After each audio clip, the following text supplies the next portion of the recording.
नमस्कार. 11वीचं ॲडमिशन नाव काढलं तरी अनेकांच्या पोटात थोडा गोळा येतो, हो ना? पण खरं सांगायचं तर टेन्शन घेण्यासारखं काहीच नाहीये. आजच्या या विश्लेषणामध्ये आपण 2026-27च्या FYJC म्हणजेच 11वी प्रवेश प्रक्रियेची अगदी A to Z माहिती घेणार आहोत. ही संपूर्ण सिस्टीम थोडी गुंतागुंतीची नक्कीच वाटू शकते, पण योग्य माहिती असली की विषय एकदम सोपा होतो. आता 7,74,918 हा आकडा ऐकल्यावर काय वाटतं? हा नुसता नंबर नाहीये. एखाद्या मोठ्या शहराची जेवढी लोकसंख्या असते ना, तेवढे विद्यार्थी या प्रक्रियेचा भाग आहेत. नुकतेच 10वी पास झालेले हे सगळे विद्यार्थी. हा आकडाच सांगतो की ह्या ॲडमिशन प्रोसेसची स्केल किती मोठी आहे. एवढ्या मोठ्या संख्येने प्रवेश सुरळीत व्हावेत म्हणूनच तर ही सेंट्रलाइज्ड ऑनलाईन प्रोसेस आणली गेलीये. त्यामुळे जर थोडं धडपण आलं असेल तर लक्षात घ्या, लाखो विद्यार्थी याच बोटीत आहेत. आणि हो, आज आपण जी काही माहिती पाहणार आहोत ती अत्यंत अधिकृत आणि विश्वासार्ह आहे बरं का. शिक्षण संचालक डॉक्टर महेश पालकर यांच्या सहीने जे अधिकृत परिपत्रक आले त्यातूनच आपण हे सगळं वेळापत्रक आणि नियम समजून घेत आहोत. ॲडमिशनच्या काळात अफवा खूप पसरतात हे आपल्याला माहितीच आहे, पण आपण फक्त आणि फक्त या ऑथेंटिक माहितीवरच अवलंबून राहायचं. आता सर्वात महत्त्वाची गोष्ट, संपूर्ण प्रक्रियेचा जो केंद्रबिंदू आहे ती ही वेबसाईट mahaphysicadmissions.in. फॉर्म भरण्यापासून ते गुणवत्ता यादी म्हणजेच मेरिट लिस्ट पाहण्यापर्यंत प्रत्येक गोष्टीसाठी हेच एक अधिकृत पोर्टल असणार आहे. ही लिंक कायम लक्षात ठेवा किंवा शक्य असल्यास ब्राउझरमध्ये लगेच बुकमार्क करून ठेवा. तर आजच्या या विश्लेषणाची रूपरेखा अशी असणार आहे.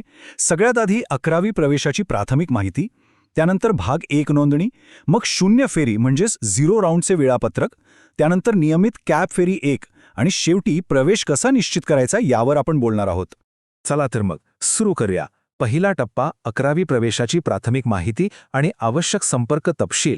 बघा, ऑनलाईन प्रक्रिया म्हटलं की कधीकधी सर्व्हर डाऊन होणं किंवा इतर तांत्रिक अडचणी येऊ शकतात. हे अगदी नॉर्मल आहे. अशावेळी अजिबात पॅनिक व्हायचं नाही.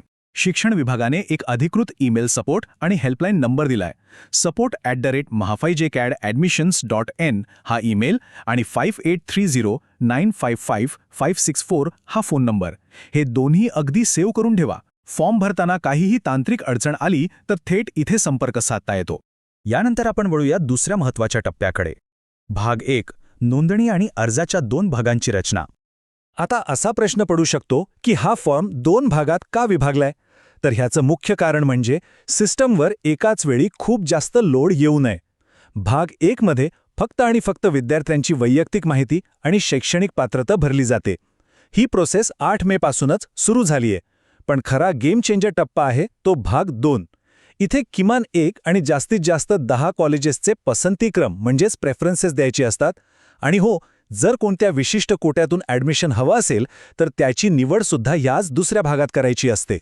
पुढे जाऊया. तिसरा टप्पा म्हणजे 0 फेरी किंवा 0 राऊंडचं वेळापत्रक. आता हा 0 राऊंड म्हणजे नेमकं काय? तर ही फेरी सगळ्यांसाठी नसते हे आधी क्लिअर करूया. मुख्य प्रक्रियेत जाण्याआधीच कोट्यातील सर्व ॲडमिशन्स पूर्ण करून घेणं हा यामागचा उद्देश आहे.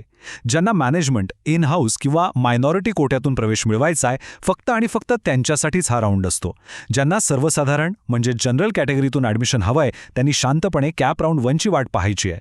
हे 0 राऊंडचं जे वेळापत्रक आहे ना, ते भयंकर फास्ट असतं. 8 ते 10 मेच्या दरम्यान भाग 1 भरणं आणि बघता बघता 11 ते 13 मेला तात्पुरती गुणवत्ता यादी म्हणजेच प्रोव्हिजनल मेरिट लिस्ट लागते. जर या लिस्टमध्ये काही चुका वाटल्या तर दुरुस्तीसाठी 14 आणि 15 मेला ऑनलाईन तक्रार निवारण करता येतं. विचार करा, यासाठी फक्त 2च दिवस आहेत. मग लगेच 16 मेला कोट्यासाठी भाग 2 भरायचा. 18 आणि 19 मेला अंतिम लिस्ट लागून कॉलेजेस अलॉट होतात आणि लगेच 20 तारखेला उरलेल्या जागांची माहिती कॅप राऊंड 1 साठी जाहीर होते. एकदम फास्ट ट्रॅक. यानंतर येतो तो आपला सर्वात मोठा टप्पा, नियमित कॅप फेरी 1. इथे मात्र घड्याळाकडे बारीक लक्ष ठेवणं अत्यंत गरजेचं आहे. 21 मे सकाळी 8 वाजल्यापासून ते 22 मे संध्याकाळी 6 वाजेपर्यंत. बस एवढाच वेळ आहे. या वेळेत नवीन रजिस्ट्रेशन करता येतं. भाग 1 मध्ये काही एडिट्स करायचे असतील तर ते करता येतात आणि सर्वात महत्त्वाचं म्हणजे भाग 2 मध्ये कॉलेजेसचे प्रेफरन्सेस भरता येतात. पण एक गोष्ट अजिबात विसरायची नाही. पसंतीक्रम भरल्यानंतर आपला फॉर्म ऑनलाईन लॉक करणं कंपल्सरी आहे. जर फॉर्म लॉक केला नाही तर तो ग्राह्य धरला जाणार नाही, हे अगदी पक्क लक्षात ठेवा. एकदा फॉर्म लॉक केला की मग पुढे काय होतं? तर 23 ते 26 मे दरम्यान पडद्यामागे प्रशासनाची अंतर्गत वाटप प्रक्रिया सुरू असते. आणि मग येतो तो बहुप्रतीक्षित दिवस 26 मे.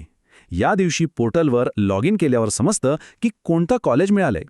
त्याच दिवशी पोर्टलवर कट ऑफ लिस्टसुद्धा प्रसिद्ध होते आणि विद्यार्थ्यांना त्यांच्या मोबाईलवर थेट SMS-द्वारे अलर्ट येतो. म्हणजे सगळी सिस्टीम एकदम अप टू डेट. आता कॉलेज तर मिळालं, पण पुढचा आणि शेवटचा टप्पा काय? तर प्रवेश निश्चित करणे आणि आपली जागा सुरक्षित करणे. 26 ते 28 मे या काळात खूप ॲक्टिव्ह राहावं लागणार आहे. फक्त ऑनलाईन नाव आलं म्हणजे ॲडमिशन झालं असं नसतं. सगळ्यात आधी पोर्टलवर जाऊन प्रोसीड फॉर ॲडमिशनवर क्लिक करावं लागतं. आणि यानंतरची पायरी सर्वात क्रिटिकल असते. स्वतः त्या अलॉट झालेल्या कॉलेजमध्ये जायचं, तिथे ओरिजिनल कागदपत्रांची व्यवस्थित पडताळणी करायची आणि कॉलेजची फी भरून आपला प्रवेश फायनल करायचा. हे सगळं वेळेतच पूर्ण व्हायला हवं. आणि ह्या पहिल्या राऊंडचा शेवट कसा होतो पहा. 28 मेला ॲडमिशन निश्चित करण्याची मुदत संपते. लगेच दुसऱ्या दिवशी म्हणजे 29 मेला पहिल्या राऊंडनंतर किती जागा रिकाम्या राहिल्या आहेत याची लिस्ट पोर्टलवर येते. आणि लगेच 30 मेला दुसऱ्या कॅप राऊंडचं वेळापत्रक डिक्लेअर होतं. म्हणजे ही प्रोसेस कुठेही ब्रेक न घेता अशीच नॉनस्टॉप पुढे चालत राहते.